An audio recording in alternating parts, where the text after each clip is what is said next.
Ang BP22 ay merong kaakibat na imprisonment. Subalit, ano ba yung BP22? Ano ba yung bouncing check law? Ano ba yung mga elements para mag-fall siya under BP22?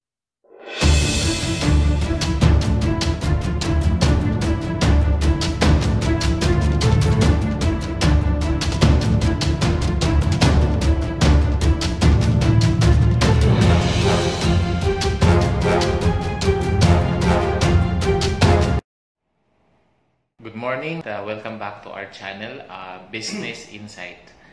Ang topic natin today is about BP22 or Bouncing Check Law. Maraming tao na nagka-problema sa cheque, no? Hindi lang yung nag-i-issue, pati yung ini-issuehan. At maraming mga negosyo na nagkaka-problema dun sa mga ini-issue sa kanila ng cheque.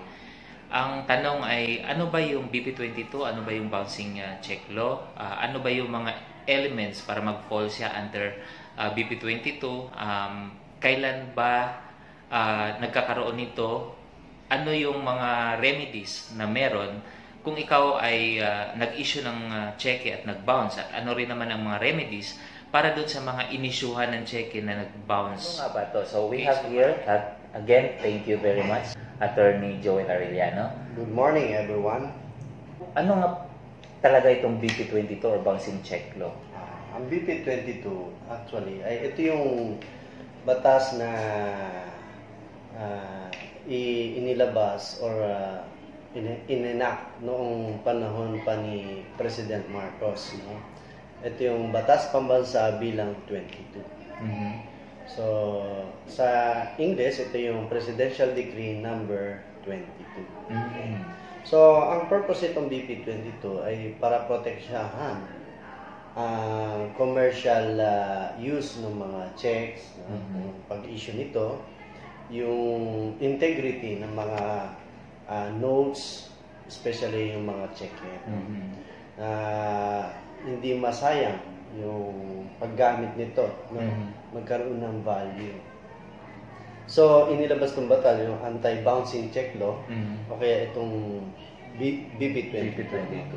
So basically, ang title ng batas ay an act penalizing the making or drawing and issuance of a check without sufficient funds or credit and for other purposes. Yun yung batas pambansa bilang 22. No? So, ang pinoprohibit dito o yung pinagbabawal sa batas na ito ay yung pag-issue ng cheque na walang pondo, na alam nung nag-issue ng cheque na ito'y walang pondo sa panahon na kung ito ay iprepresenta sa bangko para ipa-encash, no? At pag ito'y na ipinesenta na encash, ito'y madi-dishonor. O kaya ibabalik ng bangko. Kaya nag-bounce, no? Binalik na ng bangko dahil ito'y dalawang dahilan. Either walang pondo o kaya na-stop na walang valid na dahilan, walang valid reason na nagkaroon ng stop payment or account close. Kadalasan ganun yung mga dahilan ng ating violation dito sa batas pambansa, o kaya yun yung mga dahilan ng dishonor, na mga cheque. So insufficient funds, stop payment, and close account. Yung sa stop payment, ang ano doon, without valid reason. So walang valid na dahilan na ito'y pinastop payment. No? So ang intention nun talagang niloko, no? Although meron din tayong batas na kaakibat nito, yung kung meron talagang panluloko, yun ay pwede siya mag-fall under estafa, no? Sa Article 315 ng Revised Penal. Na yun ang magiging next topic naman natin, Attorney. Sa susunod natin mga episodes, tatalakayin natin ang estafa naman. So ngayon, Attorney, doon sa BP22, kasi maraming kaso talaga niyan, lalo na lang sa mga negosyante, ano? Attorney, tanong lang, bago tayo mag-proceed doon sa mga elements talaga, di ba ang mga negosyante usually talaga nag-i-issue yan ng tinatawag nating post-dated no check, Yes. PDC, to cover dun sa stocks na kinukuha or nire-release sa kanila ng kanilang suppliers. In most cases. Ngayon, halimbawa, of course, during the issuance, walang funds pa. Yes. Kaya lang, let's say, payable in 30 days or 60 days. After 60 days, nung hindi talaga kinaya nung issuee na i-cover yung amount na in-issue niya dahil wala siyang collection, halimbawa. Sa batas, isa sa mga elements doon, sabi ay the knowledge of the issuer that at the time of the issue, he does not have sufficient funds in or credit with the drawee bank for the payment of the check in full upon presentment. So, mahalaga po yung salitang upon presentment. No? So, sa panahon na kung saan i-encash, no? Na merong kaalaman itong nag-issue na walang laman, no? O kaya kulang yung laman ng kanyang cheque, no? Ang pondo, ay ito yung mag-fall na violation under BP 22. Pero during that time na ito yung in-issue, na alam naman niya na walang pondo, pero hindi pa naman ito presenta. Kasi during that time, napaka-post date yan. Post-dated. So, that time, let's say ngayon, January 15, So, January 15, although alam mo na walang laman yun. Pero January 30, dinate ko yung cheque, January 30. So, dapat pagdating ng January 30, kasi doon iprepresenta for encashment At alam ko na doon ko i-date Naka-date, naka-post date. So, that time, na kung January 30 at walang laman yun, at o kaya kulang ang laman, ay pwede na akong makasuhan ng BP 22. na Okay. violation o paglabag ng BP 22. So, attorney, yung purpose nga ng channel natin naman is prevention is better than cure, di ba? Yes. Sabi natin, hindi lang sa health yan, kundi pati dito sa issue ng paminegosyo, sa batas, para maiwasan natin na magkaroon ng trouble or problem later on. So, assuming ako yung nag-i-issue ng cheque, attorney, nung mag-issue ako ngayon, alam ko na mayroon akong makukolekta. Pero darating yung time na talagang magju-due na, wala pa rin yung collection, hindi pa pumapasok. Ano yung dapat kong gawin para maiwasan kung magkaroon ng BP22 case? Okay. Ang kadalasan ginagawa ng ating mga kakilala, no, na para maiwasan ang pagsampa ng violation ng BP 22 laban sa kanila, ang ginagawa ay nakikiusap doon sa kanilang inisyuhan ng cheque. Na baka pwedeng, wag mo muna i-extend na lang. O extend muna. Yung iba naman, ang gagawin nila ay papapalitan. No? Baka pwedeng palitan natin. So, ibig sabihin, kailangan na makipag-communicate ka doon sa inisyuhan mo ng cheque. Okay. At humingi tayo ng tulong or pakiusap na kung pwede, huwag mo na i-deposit or kung pwede, extend muna. No? Okay. Or palitan ng cheque. So, yun yung mga pamamaraan na kung saan pwede nating maiwasan ang posibleng kaso ng BP22. I understand naman, attorney, na karamihan naman ng BP22 kaya nagkakaroon ng ganong kaso kasi nga yung nag-i-issue ay hindi nakikipag-coordinate or hindi nakikipag-communicate doon sa inisyuhan nila at walang settlement na pinoprovide po ba? Opo. Sa kadalasan ng aking mga nahawakang mga kliyente at mga kaso, so yun ang palagi nagiging dahilan din ng pagsasampa ng agrabyado dahil hindi nakikipag-communicate yung nag-issue ng cheque. So, ang pakiramdam nila ay inabando na sila or talagang niloko sila. So, mahalaga talaga ang communication. No? Na nung ikaw ay nag-issue nito, maluwag na ikaw ay nabigyan ng palugit. At marapat lamang na tayo ay makipag-usap din. No? Tama yan. Para at least maiwasan natin. Sabi nga nila, a good communication ay will spare us trouble. No? Kung ikaw ang ini-issuehan ng bounce check, tapos na yung pakikipag-usap ng nag-issue sa'yo, kaya lang hindi pa rin talaga naayos yung account niya. Ano po ba yung remedies? Ano yung steps na dapat kong gawin para makapag-file ako ng BP22?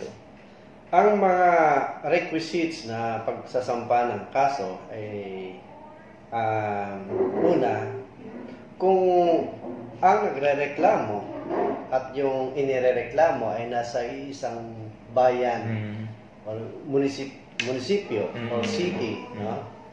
Kailangan dali mo muna ito sa barangay upang kayo magkaayos, no?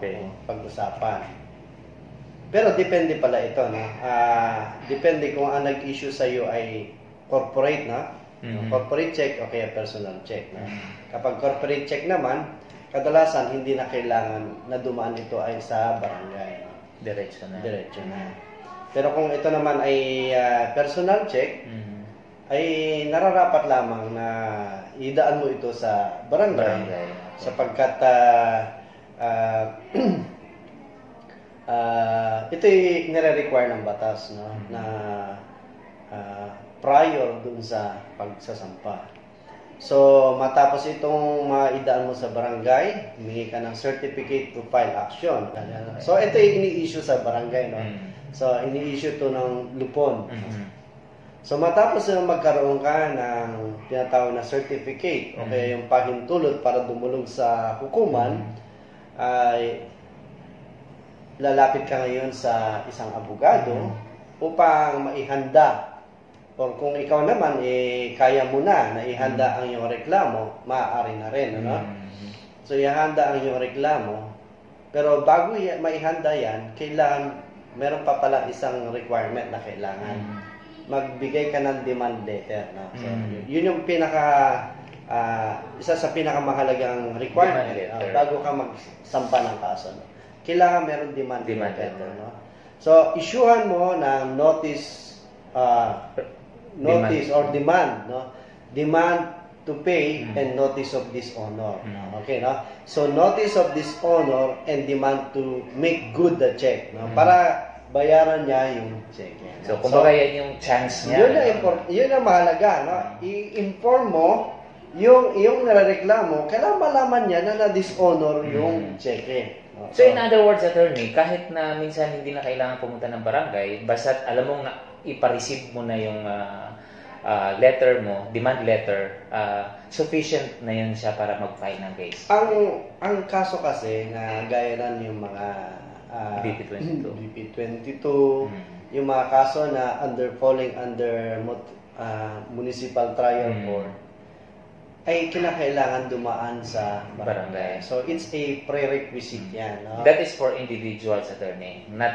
Pag corporation ang iyong kinakasuhan, hindi na required. Or ang corporation yung nag-file ng case, hindi rin required. Hindi required, okay. So, let's say, kumari, government, corporation, hindi na kailangan. So, pagka attorney, ganito, nakapag-issue ka na ng demand letter, and I understand, attorney, dapat yung demand letter ay natanggap ng nag-issue ng cheque or ng kanyang representative. Yes, oo. Kailangan na may proof tayo, no, na katunayan na natanggap nung nag-issue yung demand letter mo. Yung demand letter, ang specific content ng demand letter dapat ay ini-inform or nino-notify natin siya na may nag-bounce yung cheque ay nag-bounce. At specific dapat doon sa demand letter kung anong cheque. So naka-state doon yung check number, amount, anong bangko, date, no? anong amount, yan. At yung proof na ito ay na dishonor dahil sa reason insufficient fund o kaya closed account, no? Or dahil sa stop payment. So, i-notify natin sila. So, kailangan matanggap nila yon para may proof tayo na natanggap nila yung notice. And that's the only time na pwede na tayo magsampa ng kaso At ang pagsasampahan natin ay sa prosecutor's office. Sa kung tayo ay nasa city, sa city prosecutor's office. Okay. Kung tayo nasa mga municipalities, sa kadalasan kung ito nasa probinsya, provincial prosecutor's office. Assuming na iba yung place or magkaibang lugar yung kung saan doon yung nag-issue ng cheque at yung ini-issuehan, magkaibang bayan o magkaibang province. Okay. Saan siya dapat ma-file? Okay. Ngayon, magandang tanong yan, no? Ang tanong mo ay regarding doon sa venue. Venue, yes. So, kung ang sitwasyon naman ay yung nagrereklamo ay nasa ibang bayan at yung inirereklamo ay nasa magkaibang bayan, there is no need, no? Wala nang pangangailangan na ito'y dumaan pa sa barangay. Okay. Pero yung requisite ng demand letter na proof na ito na-receive niya, yun ang mahalaga. Okay. Ngayon, ang tanong going back sa tanong mo kung saan. Okay.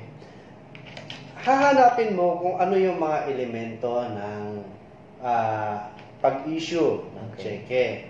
So, una, saan siya nag-issue?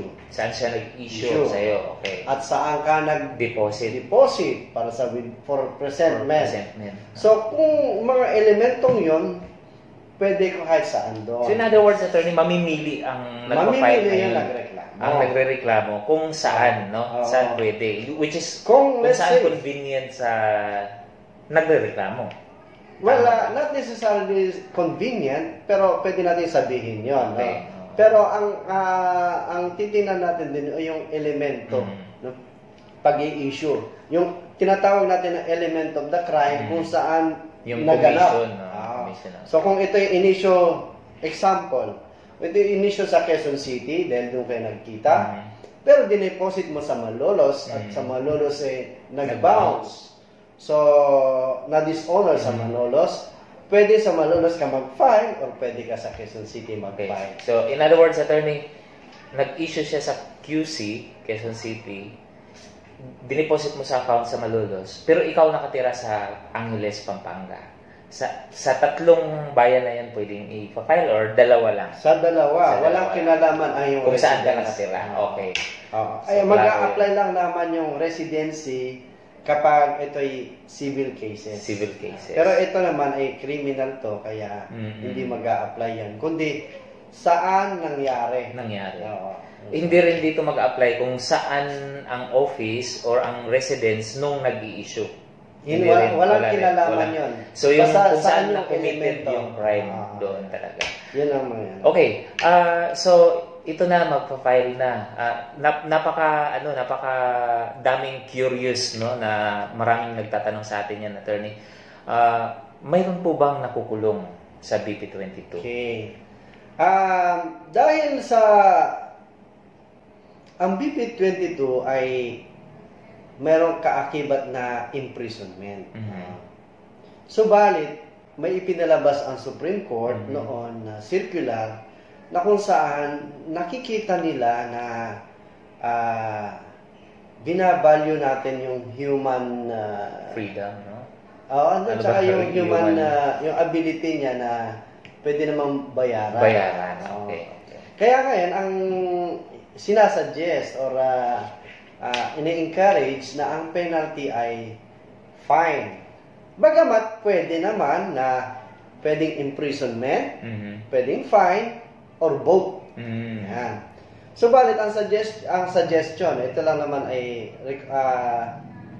recommendation lang naman sa mga judges na as per circular na ang fine, no, para at least yung mabigyan ng pagkakataon yung nag-issue ng cheque na makarecover at mababayaran niya. Kasi kung siya ay nakakulong, medyo mahirap or imposible yung mabayaran niya.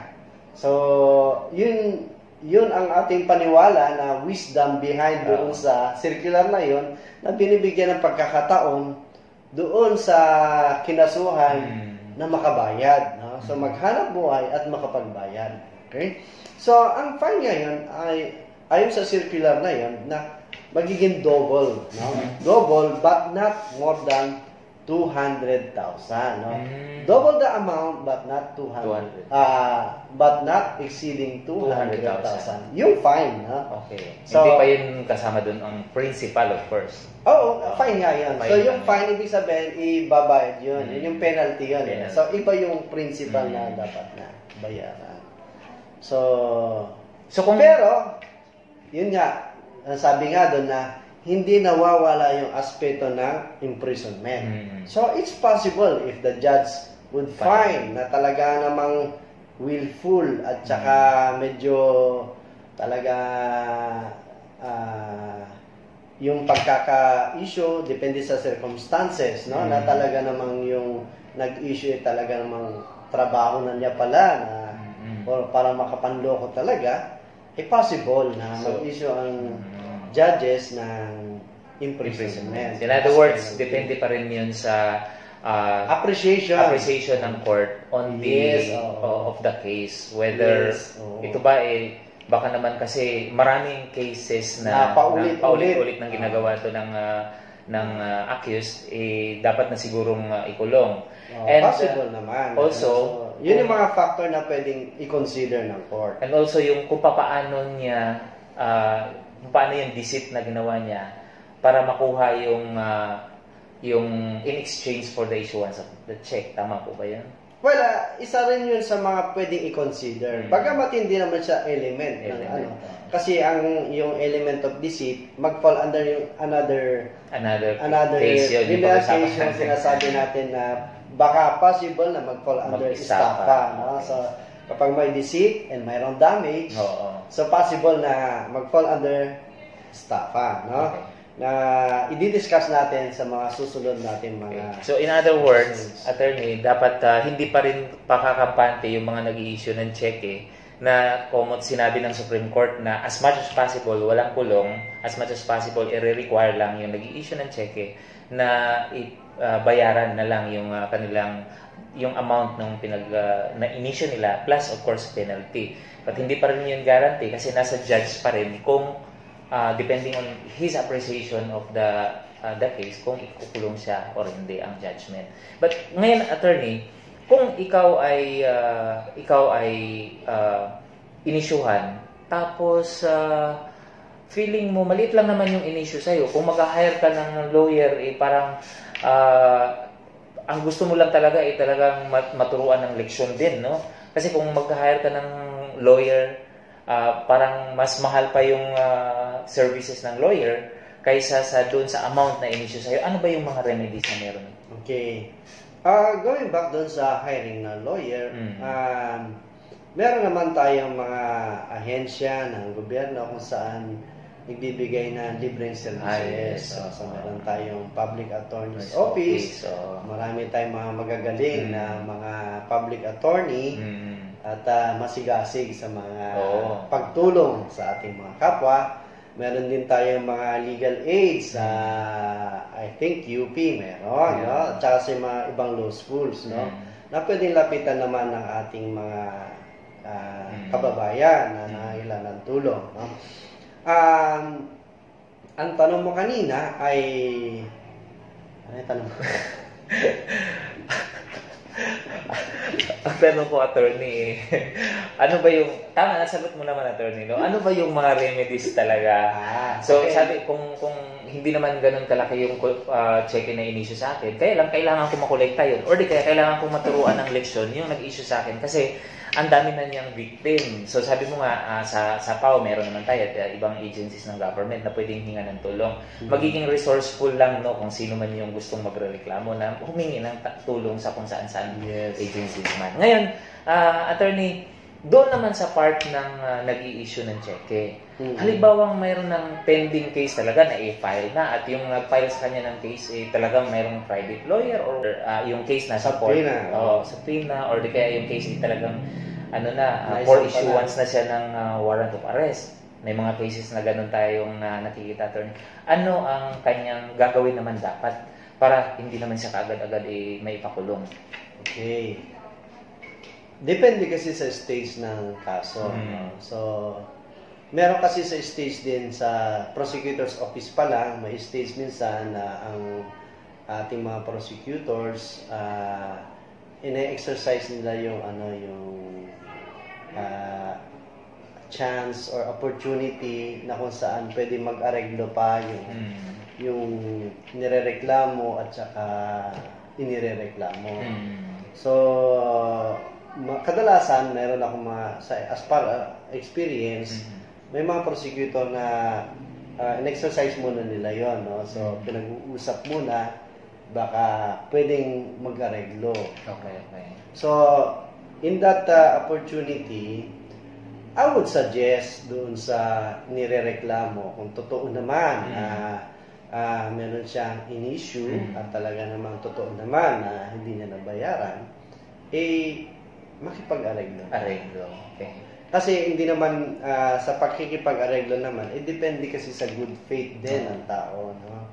Marami rin ako naging kliyenta na sa una medyo matitigas. Ibig sabihin yung talagang masigasig na gusto ipakulong yung nag-issue. Pero after realizing na siyempre tao lang at ito'y nagkataon lang na ito'y nawala, no? So, depende sa circumstances So, minsan naman lumalambot naman ang puso ng mga nagrereklamo at noon nagkakaroon sila ng pag-aareglo. So, minsan... Saan ba nangyayari yung pag-aareglo, attorney? Okay, mayroong mga stages. May stages ito sa prosecutor. At meron ding stage doon sa court mismo kapag ito na isampa na, no? So, kung let's say after arraignment, kung pang sinabing arraignment, yung babasahan siya ng sakdal. Yung reklamo, no? Yung babasahan sa kanya. At doon siya mag-plea, no? Either guilty or not guilty, no? So, after arraignment, sa ngayon kasi, after arraignment, pre-trial na, no?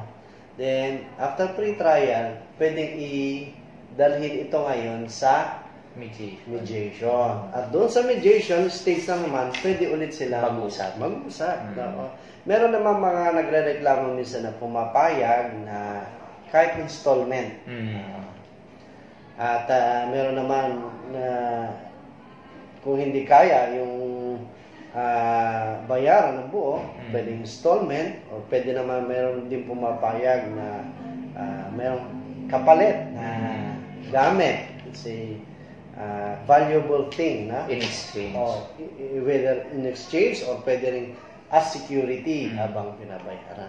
So, yun yung mga bagay na kailangan i-explore.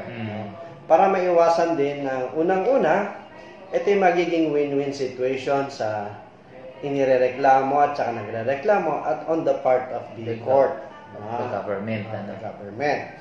So, kung sila ay nagkaayos sa stage ng mediation, maiiwasan na yung prolonged hearings, no? So, babalik yung nagrereklamo, babalik yung parehong maabala at parehong magbabayad ng abogado.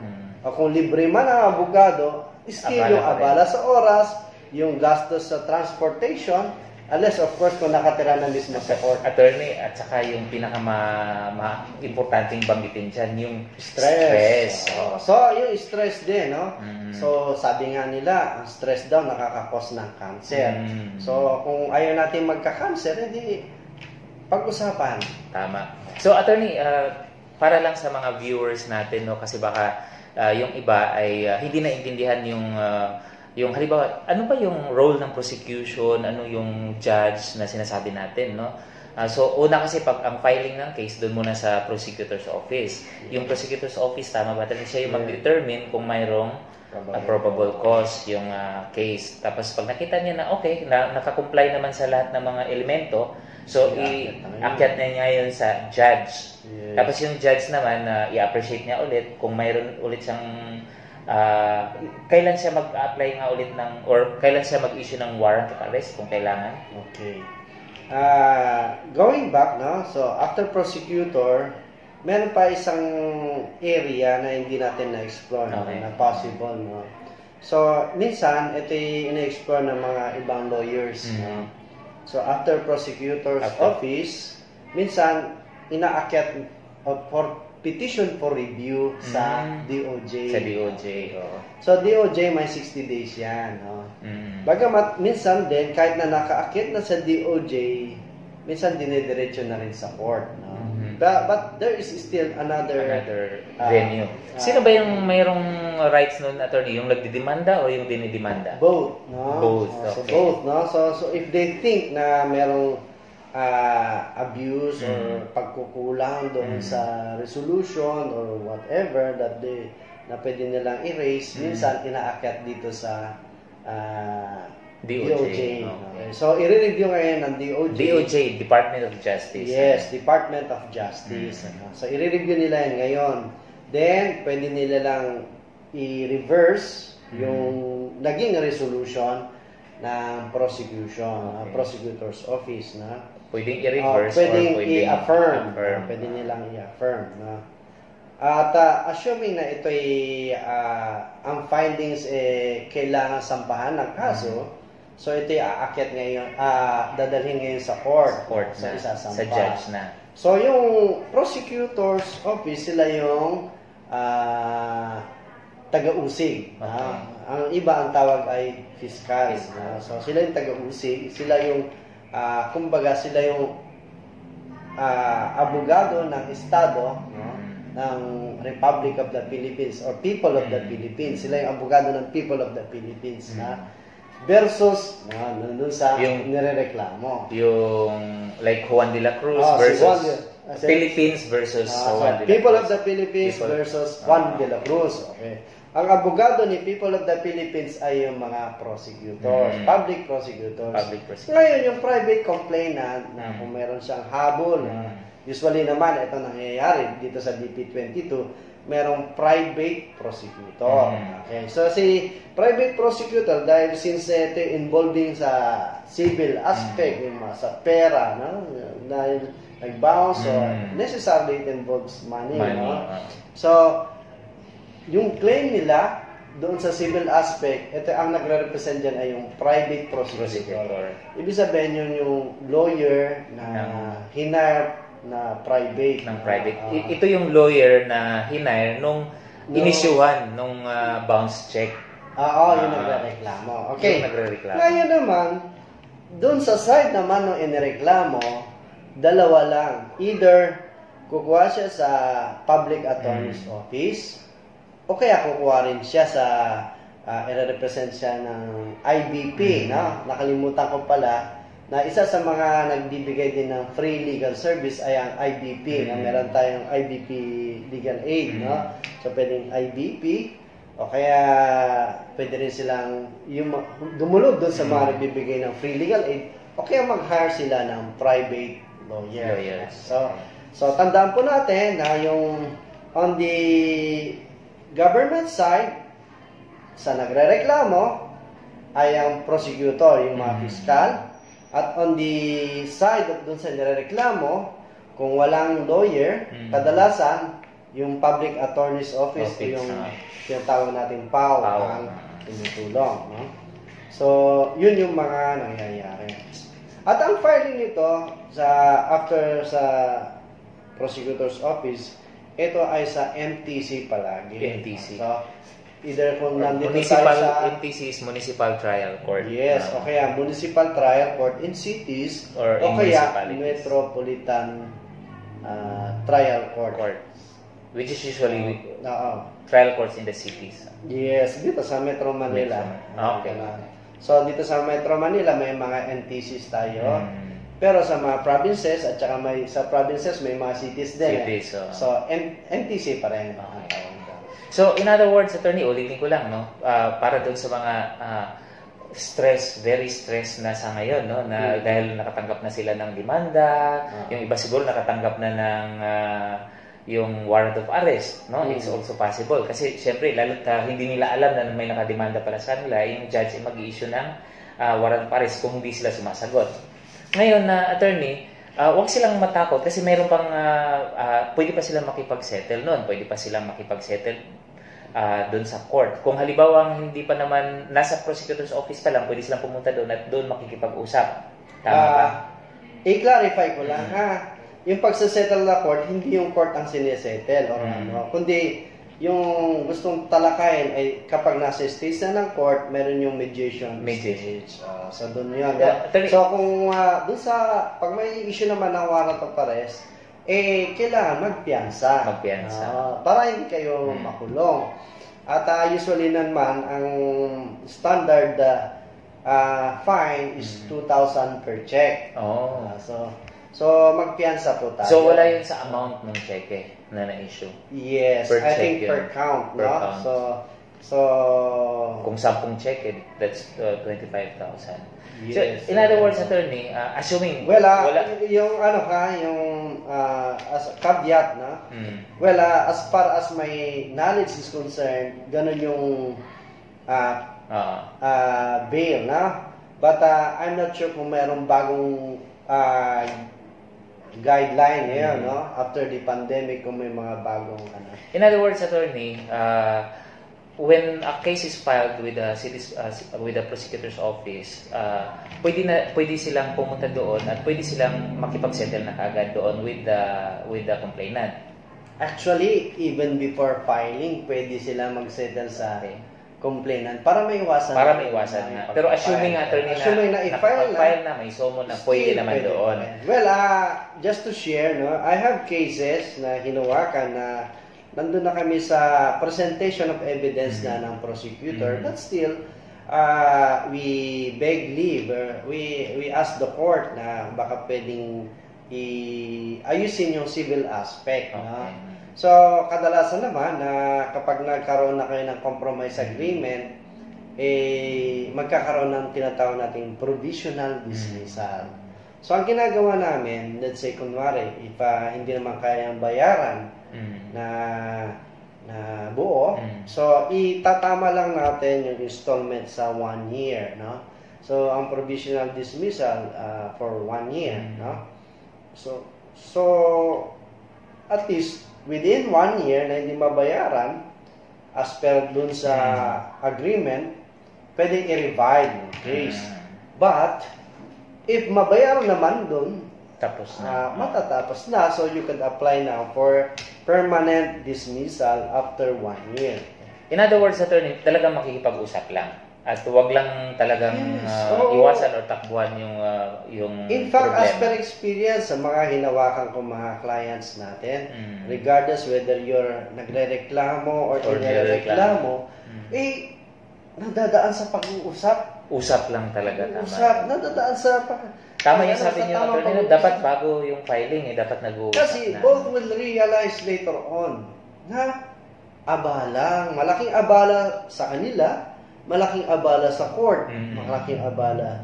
Ibig sabihin, if they are paying their, it's good for us, sa mga lawyer, pero of course, siyempre, we could suggest better ways na kung saan magkaroon ng mabawasan ng stress ng bawat isa. Tama so, mabawasan yung stress nung nagre-reklamo, bawasan yung stress nung inireklamo. And yet, nakatulong pa tayo sa mga docket ng courts. No? Hindi na dumami pa. Hindi na dadagdag. Marami ng problema mga courts, hindi na tayo dadagdag.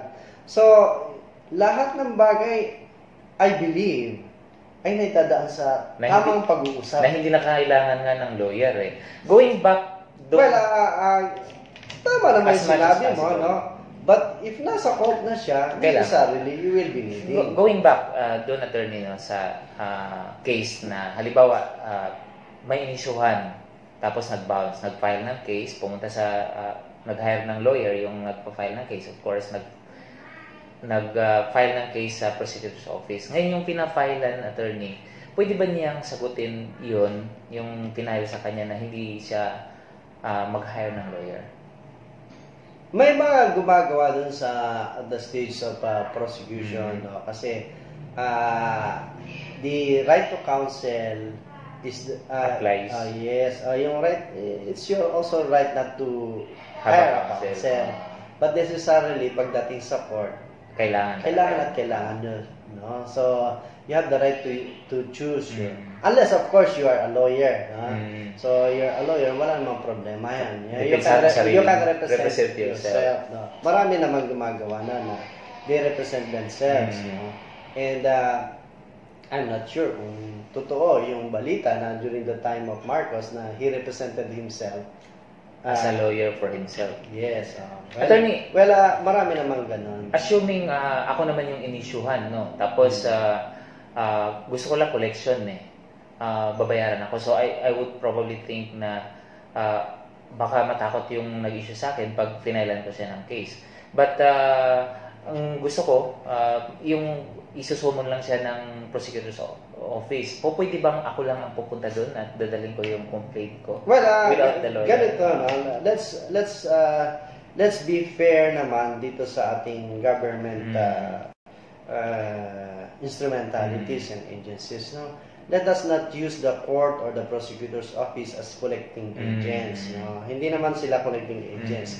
Although it is your right to file a case para maiano yung violation. So kasi ang pre-represent nila yung merong paglabag sa batas. So ano yung nilabag yung bouncing check. Pero the bouncing check is not a means for to make the as collecting agents. No? So yun din ang ating i-consider. So in other words, attorney, yung complaint ng complainant pag pasa niya nito sa prosecutor's office, it should be signed by a lawyer?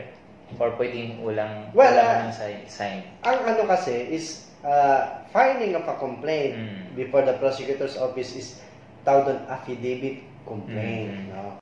So it's signed personally by the complainant. And likewise, it should be sworn before personally doon sa prosecutor. Okay, so sa administering officer, let's say basta yung public prosecutor.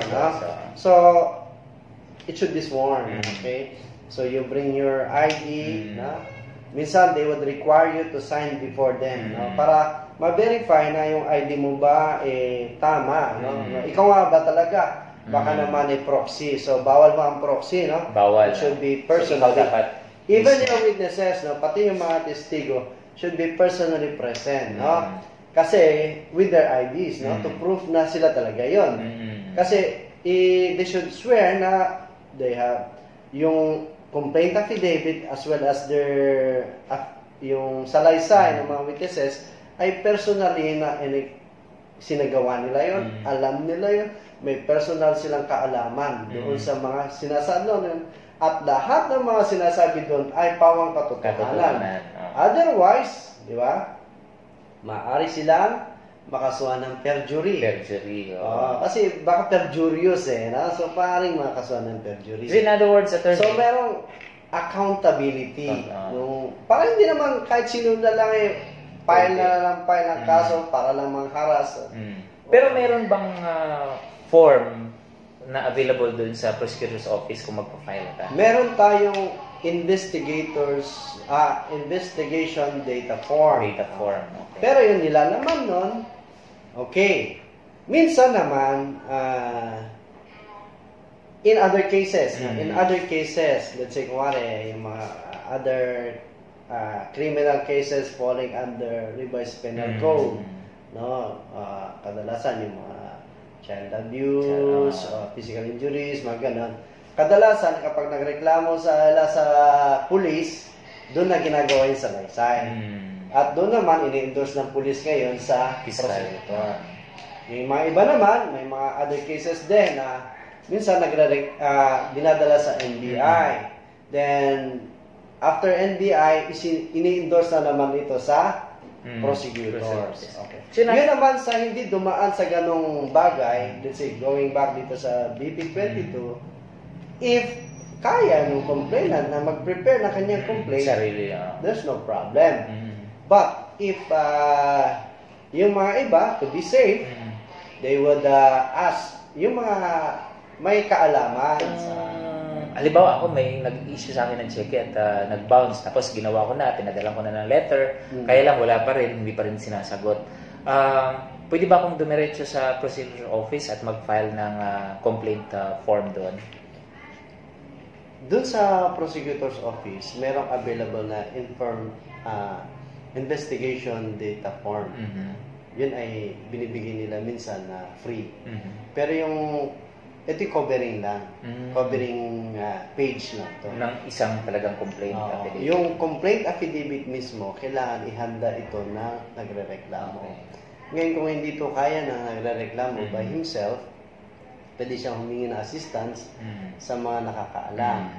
Gaya ng ating mga kaibigan na nasa Public Attorney's Office, o kaya yung mga nasa IBP Legal Aid, o kaya sa mga institutions gaya ng mga law schools na may mga legal aid, or pwede rin sa kanilang mga kakilalang abogado, or mag-hire sila mismo ng private lawyer. Okay.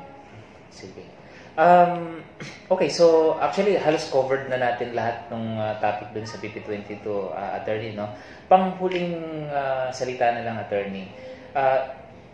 May ibang remedy ba, or mayroon bang, kasi prevention nga ang goal natin, no, na hindi magkakaroon ng ganitong problema. If I am a businessman and tatanggap ako ng mga post-dated checks or payments in the form of check, ano ba yung pwede kong gawin para maiwasan ko na yung ganong sitwasyon na may nagbabounce, tapos kailangan padala ng letter, tapos i-demanda later on? Ano ba yung, mayroon bang kontrata na pwede kong papapirmahan sa kanila before the issuance of check? Well, actually, a check, in principle, on its own, is already, pwede natin consider as a contract. Okay. Although, it's a legal tender siya, no? Although in a different form. Kaya nga, meron tayong BP22 para to protect the integrity of such check. Ang intention yun ay para sana maging legal tender. No? At being a businessman, kailangan mo rin alamin yung nag-issue sa'yo. No? Kung ano ba yung character nito. So, baka meron naman... So, look out ko yun, no? Yes. Siyempre. So, you have to know na ito bang nag-issue sa iyo mayroong history ng mga nagbabounce sa check, or may history ito na hindi nagbabayad ng mga utang. So, yun din yung mga part of your activities as a business. Yung exercise ng due diligence. Yes. May mga clients ako, attorney, actually, na gusto nilang mag-file ng case, kaya lang nawala yung element doon sa. Kasi nung yung nag-issue sa kanila ng cheque, hindi na lang napapadala ng, kasi one of the elements is dapat mapadala mo ng demand letter. Kaya lang yung nag-issue sa kanila ng cheque ay wala na doon, hindi nila alam kung saan nakatira. Tapos alam nila kung saan location, pero hindi nila alam yung eksaktong address. Tapos nung puntahan lang yung location na yun, wala na naman na doon. Pero actually yung person na nag-issue sa kanila ng cheque, nasa industry pa rin, umiikot pa rin. Kaya lang hindi sila makapag-file ng action kasi nga kulang na sila doon sa elementong yun. Kaya ko naitanong kanina yun, pwede ba na during the issuance of check ay papipirmahin ko na rin siya ng kontrata or agreement na should the check bounce ay hindi na kailangan ng demand letter, pwede ko na siyang i-demanda diretso? Well, sabi nga natin, we are in a free country. Pwede naman nilang gawin yun. And that can be used as an evidence later on. But it's still subject to the appreciation of the prosecutor as well as the judge na sa kanila pa rin yan. Now, yun nga, yun yung isa sa mga problema, no? Kapag nandun pa rin yung nag-issue, kaya lang umiiwas. Oo. Kaya dito tayo ngayon pupunta sa isang episode natin regarding doon sa estafa. So, titingnan natin baka ito naman ay mag-fall under estafa. Kasi umiiwas nga. So, merong possible or possibility na merong fraud. Napakaganda pala ng susunod natin na topic, attorney, no? Yung estafa. Kasi marami palang pwedeng ikaso yung mga kaibigan natin sa industriya. Actually, attorney, ganito, no? May mga cases din na nag-issue sila or tumanggap sila ng cheque. Tapos, yung nag-issue sa kanila ay nagpakita naman at nakikipag-usap naman. At nagpa-promise naman na magbayad. Kaya lang, inabot na ng ilang taon, hindi pa rin sila nakapag-umpisang magbayad. Natakot tuloy yung mga clients ko na baka nagpe-prescribe na yung hindi na siya pwedeng mag-file ng case. Or in the first place, yung client ko rin na isa, hindi talaga niya actually napadalhan na ng demand letter kasi pumupunta pa rin naman at talagang nagkukumit na magbayad. Kaya lang wala daw talaga. Pero nakikita naman niya, meron na. Ano ba ang ano ba yung pwede niyang una pala, attorney, is may prescriptive period ba to? Pangalawa, ano bang pwedeng remedy sa ganun na sitwasyon? Okay. Sa lahat ng mga cause of action na tinatawag natin, may mga specific prescriptive remedies na nasasaad sa batas.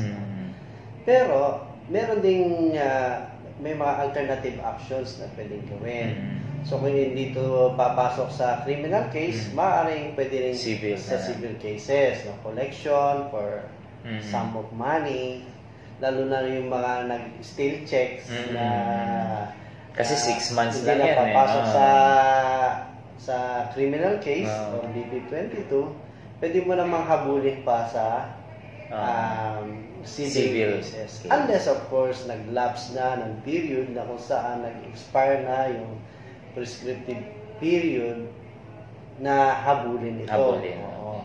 Kaya mayroong tinatawag nilang laches na natulog ka sa iyong karapatan. Yan. So maliban sa prescription, mayroong laches. Mayroon kang rights pero hindi mo in-exercise yung right na yun. Sa panahon na kailangan mong exercise within a certain period. Siguro natutulog sa pansitan, kinalimutan, tapos nagdalawang isip, gusto mong habulin ulit. So, yun yung mga bagay.